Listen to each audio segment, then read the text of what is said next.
Welcome to episode 323 of the Baunfire Gaming Podcast. I am your host, Morgan, aka Bon Diesel, and this week we'll be talking about the next steps for Battlefield, interesting tidbits from EA's investor call, Come Deliverance 2's reception, and much more. Before we get started, subscribe to the Baunfire Gaming Podcast on your favorite podcast app, leave a review on Spotify or iTunes, and subscribe to the Bon Diesel YouTube channel to get all of my videos, including this podcast. Thank you to everyone who supports as YouTube members and Twitch subscribers.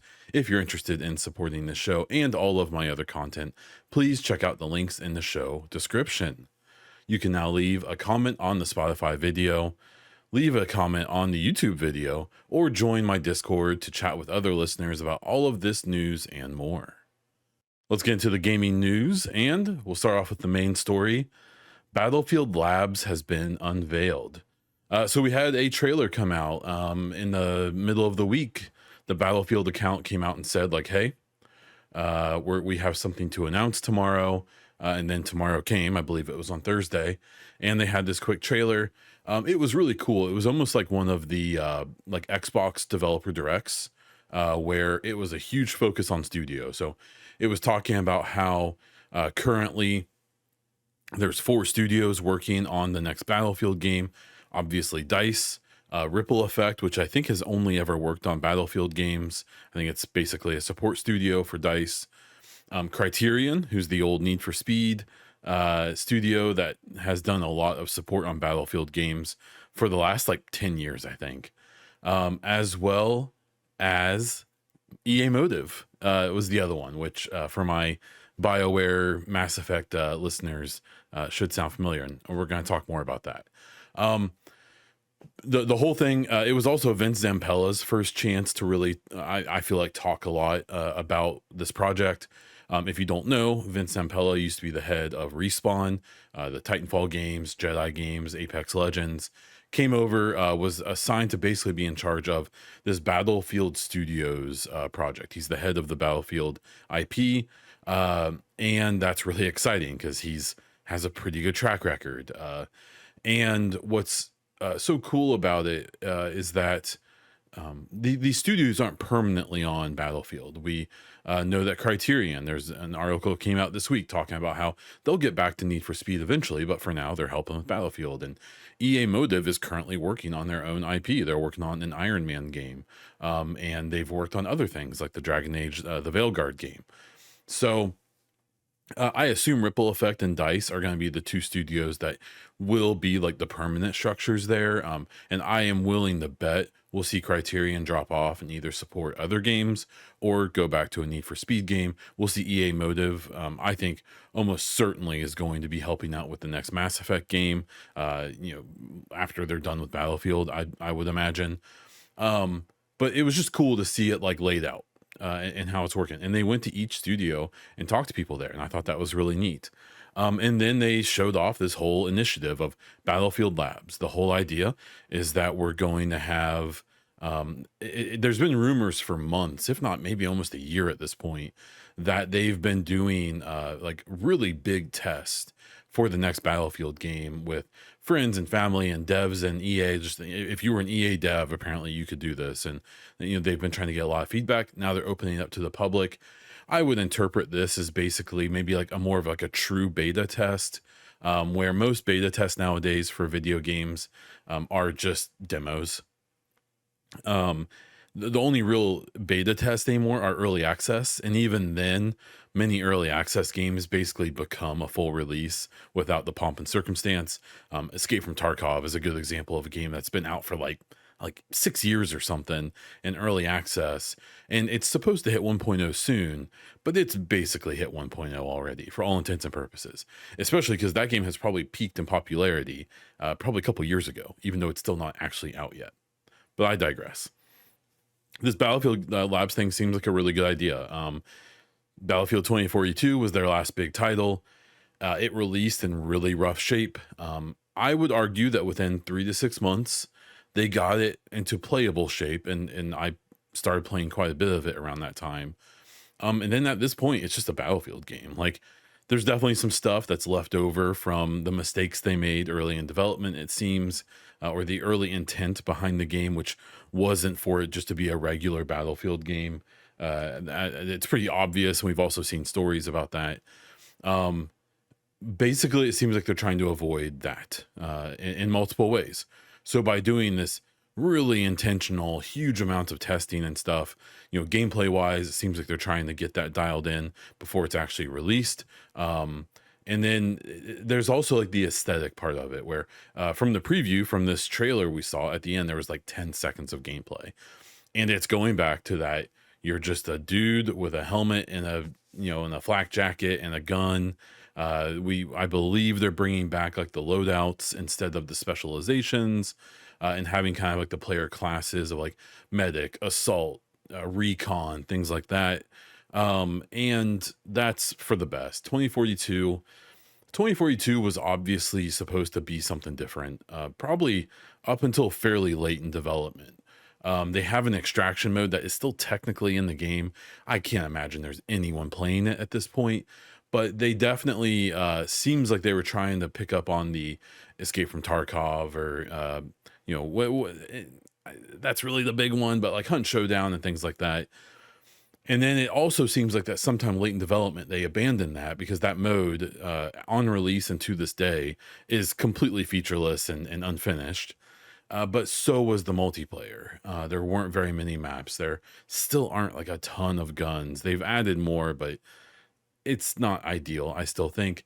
The most egregious part being the specialist, where in the old Battlefield games, I can't remember if it was a random character that would generate every time you spawned or what. But they didn't have character. They were just soldiers, right? But with 2042, they introduced this kind of like pseudo hero system where you had these specializations and these specialists, and they had and later on they put them all into the old school categories of like assault, recon, blah blah blah. And they incorporated some of that old school stuff into the game, but you still have like, for me, it's always been so immersion breaking while playing that game, which, I don't notice it that much, but when I do, it's bad. But you'll see like four of the same character running together, and it's like that just doesn't work, at least not for me. And I am really glad they're getting away from that. I assume that with 2042, it was just too baked into the game, whether it was just going to be too much work or whatever the reason was that they never tried to get rid of that system. I'm glad. There's also other things, like I really hope they're going to get rid of this, like one of the specializations or one of the specialists in 2042 has a wingsuit. One of the things to me that's always been cool about Battlefield is that each match would kind of develop a front line. So say it was a conquest match and there's like 5 points you needed to capture. Each team would capture 2 points pretty much unopposed at the beginning of a match. And then, they would meet in the middle at that third point and then battle over that. And what would happen is you would kind of have these like kind of front lines develop in this game. So, during the push and pull of trying to take this point, you'd have teams trying to flank the point and trying to back cap, trying to get through the front line to the back and, make them divert, players to the back. And then that's how you could take the middle point and so on and so forth. And what happened with 2042 is they introduced, I think, some kind of like gimmicky things that made that like the wingsuit specifically. I hate the wingsuit. I don't talk a lot about Battlefield, even though I've played, I think 2042. I have like 300 plus hours in it now. I really, really like it. I just enjoy playing it. And there's a few things like that wingsuit and stuff that have just always driven me so nuts because basically someone can jump out of a helicopter or from a high point and silently infiltrate behind. And what that does, at least in my opinion, is it kind of kills that whole front line aspect of the game, where kind of that push and pull of the front line gets ruined by these people being able to kind of quietly infiltrate, which I guess could be cool and you could easily defend it, but in the old way of infiltrating that line to back cap points and stuff was to like take a buggy and drive it through the front line and hope you got lucky and that people with missiles missed or people missed you if you weren't in an armored vehicle, right?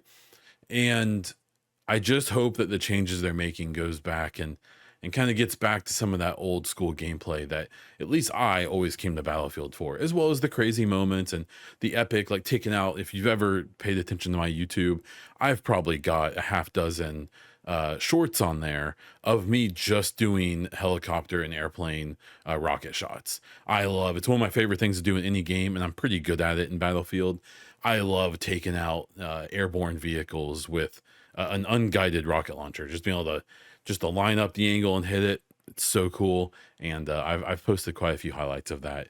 So these developments are great. I'm really excited for it. I will say that as of today, I'm recording this on the 7th of January, February. They started changing their branding today. So up until today, all of the Battlefield social channels and stuff like that, all had the green glitchy 2042 branding. I noticed today when I was doing a little bit of research for this, that they switched it today. I saw it on their Facebook and their Twitter and their other accounts. So it presumably they've switched it. Their actual logo they've switched to a white background with just a black BF. But all of their banners on all of their channels are what I assume, or I think it's like a red and black kind of design, and I assume it's going to match the branding of the next game. Because keep in mind, they've announced Battlefield Labs. They haven't actually announced the game yet. Like we know it's coming, and they're acknowledging that they're making one. But they haven't actually like said the name. I follow multiple developers who are currently working on it, and they are calling it Battlefield 6. So we'll see what if it has a subtitle. It wouldn't surprise me if it's Battlefield 6 with a subtitle, but we'll have to wait and see. To keep in mind, the last Battlefield was 2042, so it's a near future game. The one before that was Battlefield 5, which was a World War II game, and the one before that was Battlefield 1. Because Battlefield 4 came out like 20 years ago or whatever. And Battlefield 1 was a World War I game. So they've gotten a little silly with their naming conventions, but I suspect they'll get back. And the other thing to mention here is that two more things. One is this doesn't appear to be like a near future game, or it's a very near future game, like even like 2030 instead of 2042. Because at least one thing I noticed was the tanks that they showed in the game were just straight up modern day M1 Abrams tanks in the US and other Western militaries. Where in 2042 it's an M1A5, which is a variant that doesn't really exist. I want to say there's an A3 technically, but they're also moving on from the Abrams tank. It's going to eventually be replaced. But the tank in 2042 is essentially made up.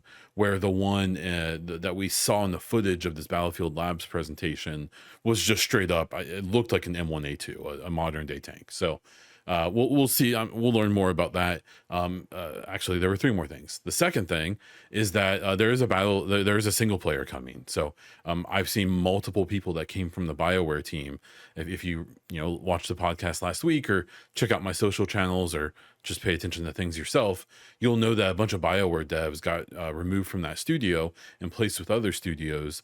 A pretty good chunk of them appear to be working on Battlefield 6, and at least a handful of them specifically are working on the single player campaign, which I'm really excited for. Their campaigns have never been, I guess, Battlefield 3 had a really good campaign. I think 4 did too.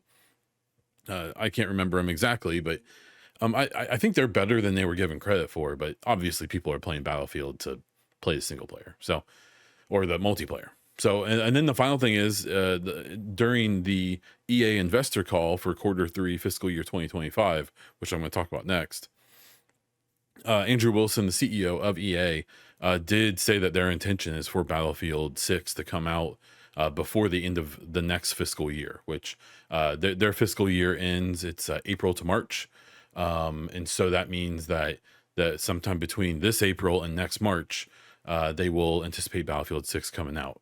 We just found out about 2K said that Rockstar's intention is still to release the next Grand Theft Auto 6, this fall in 2025, even though everyone thinks it's going to get pushed to 26.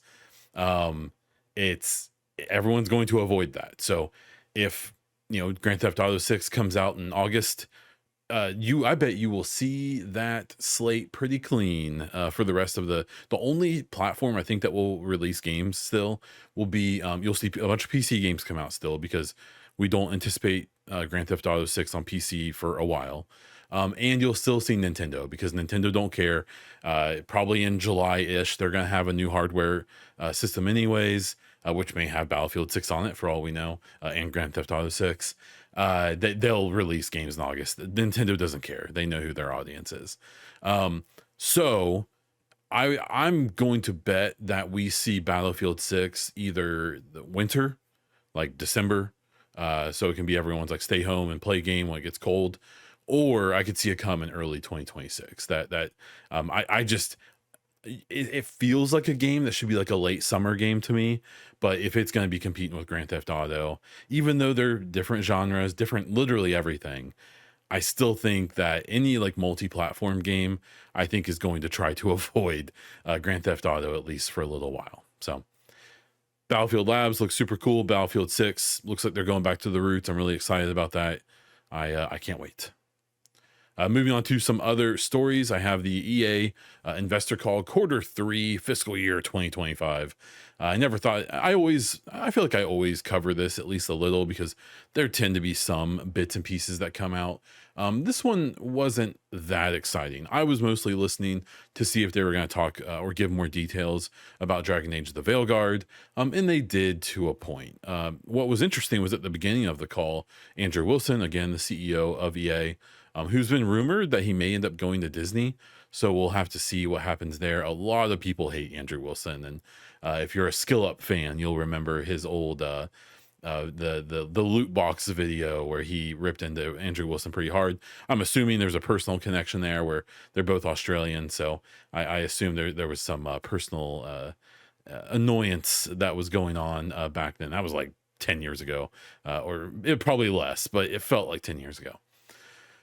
It was interesting when he talked about the Veilguard, though. It was really early in the call, and he basically said something along the lines of, it reviewed well. We were happy with how it released. The people who it was actually notable. He put in there that it was received well, that it felt like it was a good game, and the people who actually played it enjoyed it.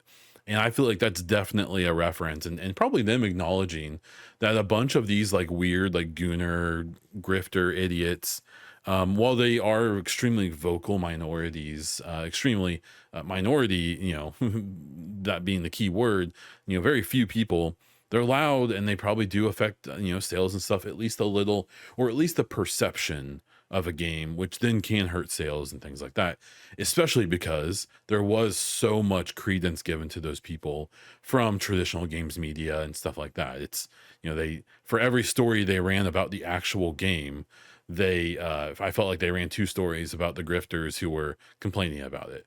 There's also the point about poor Veilguard that was in such bad luck.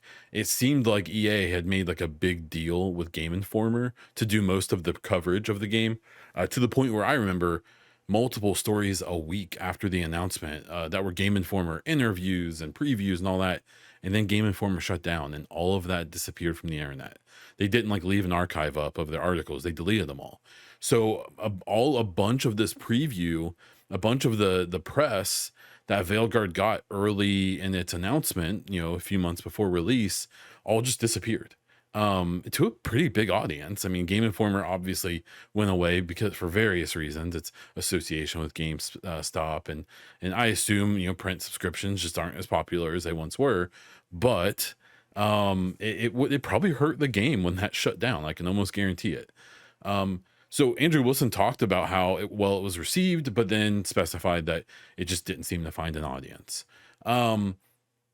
As the call went on, it was actually mostly focused on EAFC 25, the soccer game, or the American soccer, American football game, and the The interesting thing that came from it in the days after this call was a bunch of influencers and BioWare fans, especially Dragon Age fans, and some games media, like some like pretty significant games media, took a bunch of things that were said by Andrew Wilson and others and kind of ran with it in a way that I don't think was completely accurate. Basically, the idea was that there was some insinuation that the switch of Dragon Age from being a live service game to a single player game that ended up having no DLC and things like that hurt it. Now, we've seen some developers comment since then that there was an intent to do DLC and that EA nixed that. That goes along with a theory I've had for quite a while now, like multiple years, that EA just wanted to get this game out and then move on to Mass Effect. Whether that's the right decision or whatever, I'm not here to argue that, but it does seem like the intent that was basically that they just wanted to get Dragon Age out the door and move on. And we've seen what they've done since it came out with moving people to other studios, making BioWare smaller. We'll talk more about that in a little bit, but it seems like, the impression from people was that they were saying that, well, if Dragon Age would have been a live service game, it would have done better. And that's what everyone's ran with. David Gator, the former BioWare writer, has, made like 50 posts about it. Even Laidlaw, the Yellow Brick Road developer who just put out their own game, I think that's Eternal Strands, was saying, oh, if they told me I needed to make Dragon Age a live service game, I would have left. Well, he left 8 years ago. So maybe that's what happened. maybe they did ask him to do that and he left. So what's frustrating about it, though, is that for me, as someone who actually listened to the call and read through a good chunk of the transcript, everything that had to do with Dragon Age, is I didn't get that impression. My impression was that they were basically just saying, from what I could gather, is that these single player games that they just aren't sustainable for them to make if it's just a one-time purchase of the game and then nothing else. Now that sucks, and that's obviously not been true for a lot of other games. And so I'm not even saying he's right, but the impression I got from everything I read and listened to wasn't him saying that, well, if Dragon Age was a live service, it would have done better. Like, the live service, like all that stuff wasn't why Dragon Age failed, at least not in my calculations. And, my impression from the people I've interacted with and seen talk about and all that was that, more the comments before about it not hitting, not finding the right audience was the bigger issue. And their existing audience didn't really take it in the way they probably wanted it to, because a lot of that audience felt like it disrespected the franchise, or it didn't address the right things, or they did things with the story or the lore that they didn't appreciate, or they didn't do things with the story and lore that they wish they would have. But yeah, I from at least my impression is that I didn't get this whole idea of like, oh, they're saying it should have been live service, and then that, of course, spilled over into people and articles and influencers being like, oh, they're gonna make the next Mass Effect a live service game, and then a bunch of Dragon Age fans, especially, but BioWare, people, oh, FEA, blah blah blah, EA should sell BioWare, and like those takes, like I get it, trust me, like you're mad, you're upset about the situation. Seems unlikely we're going to see a Dragon Age game again for a really long time, maybe never. I hope that's not true, but it seems possible. It's like my whole thing with that is like, who are they going to sell? Who are they going to sell BioWare to? Who's going to buy BioWare? Would EA even be willing to sell the IP? Because if you sell BioWare to another publisher, or if they, someone buys it back, maybe the founders of it buy it back, are you going to be able to buy the IP? Is EA going to sell the IP? Because if you don't, why would you buy BioWare and not make Mass Effect and Dragon Age with it? What's BioWare without those games, right? And so in a world where we have Ubisoft, the other third-party Western publishers are Ubisoft, who is definitely not buying BioWare. They're going to get bought themselves. Embracer Group, who, they're embracing the world with not releasing anything except a pretty successful game that did just come out. But like, you don't want BioWare to go to those publishers. The non-Western publishers are probably not very interested in in them. So then you're left with what, like PlayStation and Xbox, mean, if you've seen what's been going on with PlayStation's first party lately, like I don't think you really want BioWare there. Things have not been great there. And Xbox, like I'm biased. I like Xbox. Um, I that leads me to feel like it actually may be a decent fit, because they already have so many Western RPG makers and stuff like that. But that's just a pipe dream. And like again, like, do we really think that EA is gonna sell them the Mass Effect rights and the Dragon Age rights and all that? And heck, if they sold them that stuff, you might see like Obsidian make a Dragon Age game instead of BioWare. So that all actually sounds a lot better than I thought now that I'm saying it, but we'll move on from it. I think it was put really well after this call and after all the reaction. Jason Schreier, of all people, who did like the hit on BioWare back in the day with Anthem and Andromeda and stuff. So Jason Schreier, no friend of BioWare, or at least has no reason to give them any, good publicity. Even Jason Schreier came out and said like, hey, this kind of just sounds like a CEO saying they messed up. They don't really know what went wrong, and very specifically said he doesn't believe that this means future single player games are going to get converted into live service games. And he specifically mentioned Mass Effect.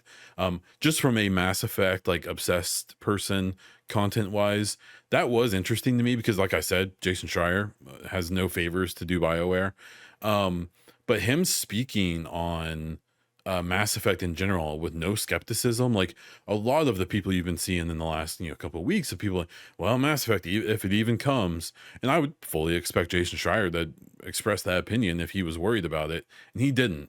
And the thing to consider with someone like Jason Schreier is he absolutely knows things that no one else knows. That guy's more connected than anyone in the gaming industry. And so, while he may not come out and just say things, I think if you go back in his writings and his articles over the years, you could probably pick out points where he was either skeptical or not about certain things, or maybe he wasn't directly revealing anything he knows, but just by his tone and things, you can probably pick things up. I just think it was interesting that he didn't seem like kind of skeptical about BioWare in general, but especially Mass Effect when he said that. It was a tweet. Maybe it means nothing, but it's worth considering. And kind of this circle as well, there's another account called Hoog Law, who's an attorney who comments on a lot of this stuff. It was kind of funny where someone said, and I'm paraphrasing to the extreme here, but someone said something like, oh, like, well, EA knows what they're doing wrong. They just don't want to do the right things to fix it. And the response by this Hoag Law person was along the lines of, you think that, but they're just people. Like the people who run EA are just people, and they aren't perfect. They don't know everything. They're impulsive. They make mistakes. It's a phrase I've always thought was really good is that you shouldn't attribute what can be explained by ignorance to malice. So the idea that just because something seems mean-spirited or purposeful in a bad way, often it's not malice, it's not intentional, bad. It's just people are kind of dumb. We don't know everything. Even these giant corporations, like, that if anything, the bureaucracy of a big company like that makes it even harder to know what went wrong and how to do things better and things like that, because it's hard to change big. I'm mentioning skill up again. It's hard to turn big boats, right? That whole idea of that. So I thought the whole call was kind of interesting. But it mostly focused on how FC25 was kind of a failure, but how they think they're doing things right to get it back to a good state. And then mention of like Apex Legends and stuff, which is a game that's been in quite a bit of decline in recent years. I think on Steam, it still has like 70,000 people playing it, like where that should be amazing. Like getting like any game on Steam that's also a multi-platform game. So there's people playing on PlayStation and the EA app and Xbox and maybe Nintendo. I can't remember if it's on there or not. So that 70,000 isn't even their whole player base. So it's, they could be up, closer to 150, 200,000 players. Any game would kill for that. And it's not enough though, because these live service games are so dependent on growing, microtransactions, game, season pass, all that stuff that, their outlook on it is that it's failing, even though it's, more people are playing it than most games. And so there's been these ideas floated this week that maybe that they're in for a big update for Apex Legends. So there's rumors about like an Apex Legends 2 and things like that. So we'll have to wait and see what happens with that. I won't hold my breath. I'd be curious to see my hours in Apex. I played quite a bit of that at one point. Moving on to the next story, we have the ESA, the former custodians of E3, have a new conference, and they're calling it Icon, spelled with two I's. And one I has a square dot, and the other one is a round dot.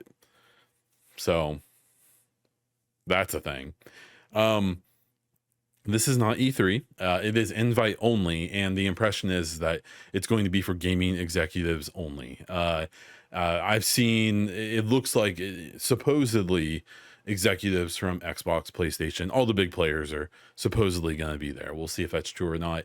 It is interesting. This would be a heck of a fly on the wall situation to be in if all those high powered execs are there, because what E3 really did, especially for like the professional side of game development, was it was a business to business thing. It was a chance for, not just developers to meet, but executives and things like that and make deals, and, Xbox to meet with all the different publishers and indie devs and stuff like that, and on like a professional level that we just don't get from things like Summer Game Fest and anything Jeff Keighley or even Gamescom and things like that. So, it's at a resort in Vegas. Like, I assume this is mostly just going to be a vacation for a bunch of executives, but it would be interesting if we notice in the long run that there is some kind of impact by this new conference that the ESA is gonna try to make some money off of. Kingdom Come Deliverance 2 has released. It currently has a Metacritic score of 88 and a OpenCritic of 89. I've watched a good like 4 or 5 hours of gameplay of this already on streams and stuff like that. It's such an interesting game. So I tried the first one and just couldn't get into it. I remember that. And then this one is so funny. Like, I'll watch a stream for an hour, and like the RPG aspects, the conversations, the side missions, the main story, and the combat to a point and stuff, like, all seems really, it's very pretty. It's a very good looking game.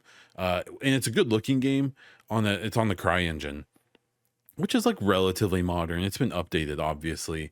But it's not like UE5, but it's running extremely well on everything. And so everyone's talking about that and be like, well, it's as beautiful as any Unreal Engine 5 game, and it runs way better. And that's because that developer has done such a masterful job of making old tech look really good. So one example, if you play the game, and if this ruins it for you, I'm sorry, but look down when you're in grass, and they're doing something really interesting with the grass, where it's sprites, right? And that's how all games are to a point. I want to say Unreal Engine 5, it'd be you call it shaders, maybe. That's getting beyond my knowledge base. But it's just a bunch of the grass is just a bunch of basically transparent PNGs that are animated to a point, that so if you look down at the grass, it looks abysmal. It looks so bad. But if you look at it from the side, like you're meant to, it looks incredible. And a bunch of games do that. I play Tarkov. Unity Engine does that a lot. I want to say some of the more modern, especially the games that have like foliage you interact with and stuff, uses more like 3D models for the foliage, but that's really expensive for power, and it makes games run badly. So the Kingdom Come, like, I watch it and it looks really fun, and then I'll watch someone like pick flowers or herbs for like 20 minutes, and then I'm like, that does not look like very much fun, and I don't want to do that. So I'm still kind of wavering. It'll probably be a sale game for me. Or maybe if it comes to Game Pass at some point. I also am reluctant to give money to them because the studio head is like such a contrarian weirdo to me. Like, there's things in the game, and he's fully supportive of it, of things like you can have a gay romance. They have a African American, or not African American. This takes place in Germany. Someone from Africa in the game. There's a black person in the game, right? And it's justified. The city the game takes place in is a big trade hub. There's products and stuff from all over the world there, because just like it would have been real, in Central Europe, and that you would have had trade hubs and stuff like that all the way from the east and the south and everywhere. And so they're a studio, and this is a game that does all that stuff. But then like the studio head is like this like super gun nut and all this stuff as well, which is fine. I like guns too. But then he's also super sensitive. Like Metacritic, I believe the Eurogamer review took it from a 90 to an 89. So then he made a post about how OpenCritic, well, first he made a post complaining about Metacritic. He deleted that. I have a screenshot of it though. You can check my social media to see it. But then he made a post about how amazing OpenCritic is, and how much better of a platform it is. And then within a day or two, it dropped out of the 90s on there as well. It's still cool. What I'm afraid of for that developer is that I think their publisher is Embracer, and I'm concerned that especially a publisher like Embracer might be attaching like bonuses and stuff to certain Metacritic or OpenCritic scores. And my guess is that he had a big bonus coming to him if they had a 90 score on one of those, and now he doesn't. So it's fine. Making games is hard. It's really stressful. I think the studio is based in Poland, so he's also arguing and fighting with people in a non-native language to him. I'll try to relax a little bit on my thoughts on that guy, but overall, I think it's really cool that the game is doing so well, that we have this, like, smaller studio game. I think their studio is fairly large, all things considered, but um, it's cool, like this is good stuff. It's good to see a game come out like this and do the things it's doing. So we'll see if I ever check it out. If you're playing it and you're on YouTube, let me know in the comments what you're thinking of it. Or if you're on Spotify, you can comment on the video or the podcast as well. Hitting some smaller news stories here. John Gonzalez, most recently the narrative director at Guerrilla on the Horizon games, is rejoining Obsidian. And he had a really funny post where when he announced it, he's like, "Hey, I'm going back to Obsidian." And then in giant bold letters was like, "It's not for New Vegas 2." So I'm assuming he worked on the first New Vegas. And now, of course, because he brought it up himself, everyone's going to assume he's there to work on New Vegas 2. There is a potential PlayStation State of Play coming next week. The thought is the main game, it sounds like people think they could show, is Death Stranding 2. I've not seen a lot of hope that there's going to be any big first party announcements. The State of Plays, really all of their shows tend to be pretty underwhelming. Their State of Plays, their showcases tend to showcase their big first party games and tend to be decent. Their State of Plays are often pretty bad, at least in my opinion. It's and that's not just as an Xbox fan, but just in general. They tend to like maybe end it with one kind of cool announcement, and that's typically it. So everyone gets all hyped up. I saw various podcasts and stuff being like, "Oh, maybe they're gonna show Wolverine and show the Intergalactic and show Santa Monica's new game and blah blah blah." It's like, guys, like, probably not. Like I really don't think it's going to be interesting one day to look back and see how much this live service push really hurt PlayStation. And it's not talked about that much yet, and maybe it never will be, because Xbox is the whipping boy for the media industry and the influencers. So maybe it'll never get that attention, especially as they start to actually release games. But it really does seem like that live service push, which is ongoing. They're still kind of doing it. It'll be curious to look back one day and wonder if that did as much damage as it seems like it did to their release schedule. But we'll have to wait and see. But we'll check out and see if that State of Play comes next week or not. A Nintendo patent was spotted showing how you would actually use the new Joy-Con Switch 2 controllers as a mouse, and it even showed one where with one controller you could use it as a mouse, and the other one you could use it as like a half of a controller. And they actually make that for PCs. It's essentially the left half of an Xbox controller and a mouse, and you can use them. So like in like a shooting game, you can use the controller and the trigger to aim and move your character around while using the mouse to actually aim and do some of the other things.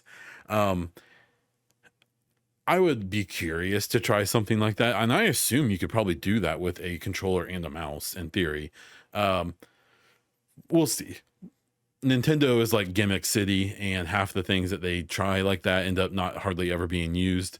And people just will use it the regular way that it's sold and played. But if people wanted innovation from the Switch 2, there you go. There is a rumor from Nate the Hate, who tends to be fairly consistent with these things, that Final Fantasy 16 and Final Fantasy 7 Remake, which came out a few years ago, will be coming to Xbox in 2025 from Square Enix, and that Final Fantasy 7 Rebirth, which just came out last year, will be coming in 2026. So Square Enix's kind of dedication to not being console exclusive anymore seems to actually be coming to fruition sooner and later. And it'll be interesting to see how that moves forward. Will like Final Fantasy 17 just be on everything on day one? We will have to wait and see. And then finally, former Rooster Teeth founder Bernie Burns has acquired the IP of Rooster Teeth, and seems to intend on bringing back the brand in some capacity. In the gaming sphere, people will have maybe been more aware of like Funhouse. I used to be a huge fan of Funhouse. I never really got into the Rooster Teeth stuff as much. Funhouse at one point was probably my main channel I watched. And then people left, and there were controversies, and some stuff happened that I kind of just got bored of them. And I think that's pretty common with channels like that. They're very intense, and I feel like they're fun to pay attention to for, a year or two, and then maybe you leave for a while and come back later. And they recently, Funhouse and the rest of Rooster Teeth, shut down last year, and it was a pretty rough thing. With Funhouse specifically, you had James and Elise Willems, who were kind of like the mom and dad of that group. It was pretty hard to see them, lose that project, and I always found them to be very entertaining and cool, as well as many of the other people there. So hopefully this means that some of that comes back. I suspect it'll be a fairly small scale, at least at the beginning, for them, so that they don't, overextend themselves and get G4'd. But we'll have to wait and see. When it comes to some content updates, there is a new Mass Effect Hypecast out there, podcast on all podcast platforms and on my YouTube. So check that out. I talk a bunch about basically all of the things going on with BioWare and Mass Effect over the last month or so. I thought it was a nice conversation. It's a fairly short show for this one. And I'm also continuing my Mass Effect Legendary PC modded playthrough over on Twitch, and I'm posting those VODs 3 at a time on YouTube. So you can check those out as I do them, or you can come and hang out live and chat. I love doing that. And this is where I'm going to wrap this thing up. If you have any questions or feedback, be sure to comment on Spotify or on YouTube. Let me know in my Discord, or hit me up on social media at Bondiesel or at the Baunfire. Thank you so much for listening to the whole show, and please consider supporting via the links in the show description. That is all I have for this episode of the Baunfire Gaming Podcast. So, until next time.